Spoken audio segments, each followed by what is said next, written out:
एक कदीम और खुशहाल सल्तनत में शहजादी नूर रहती थी। शहजादी अपनी ज़ाहिरी खूबसूरती के लिए पूरी दुनिया में मशहूर थी, लेकिन उसके मिजाज में थोड़ा गुरूर आ गया था। इसके पास एक कदीम जादुई आईना था, जिसकी खासियत ये थी कि वो सिर्फ सच बोलता था और दिलों के हाल दिखाता था।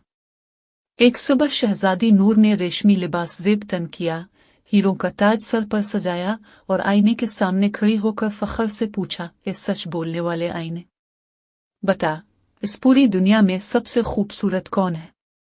शहजादी को यकीन था कि आईना इसी का नाम लेगा, लेकिन आईने ने एक मध्यम सी रोशनी बिखरी और बोला, शहजादी, आपकी शक्ल तो दिलकश है, लेकिन दुनिया में सबसे खूबसूरत वो है जिसका दिल दूसरों के लिए धड़कता है और जो बेलौस होकर मखलूक खुदा की मदद करता है।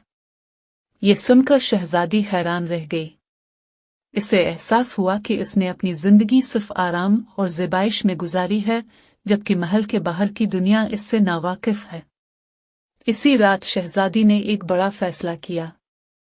उसने अपने कीमती ज़ेवरात उतारे, रेशमी लिबास की जगह एक आम सा सूती लिबास पहना और किसी को बताए बगैर महल से बाहर निकल गए। एक पसमानदा गांव का बाजार।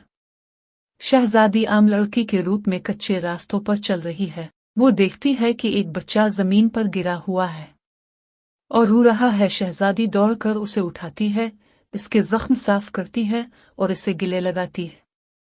बच्चा मुस्कुराने लगता है, एक वीरान झोंपड़ी। शहजादी एक बीमार बूढ़ी औरत के पास बैठी उसे दवा पिला रही है और पंखा झल रही है। बेटी, तुम कौन हो? तुम्हारे हाथों के लम्स में तो जैसे शिफा और सुकून है। अम्मा, मैं सिर्फ एक इंसान हूं जो सुकून की तलाश में निकली है। लोगों की खिदमत करने की वजह से इसका रंग गहरा हो गया था और हाथ खुरदरे हो गए थे, लेकिन इसके दिल को एक अजीब सा सुकून मिल गया था।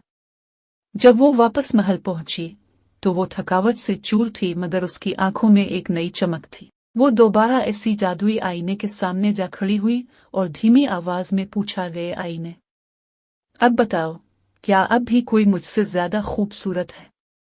आईने का चेहरा खुशी से दमक उठा और उसने जवाब दिया, मुबारक हो शहजादी नूर। आज आपके चेहरे पर वो नूर है जो पहले कभी नहीं था। आज आपके अखलाक और हमदर्दी ने आपको कायनात का सबसे खूबसूरत इंसान बना दिया है।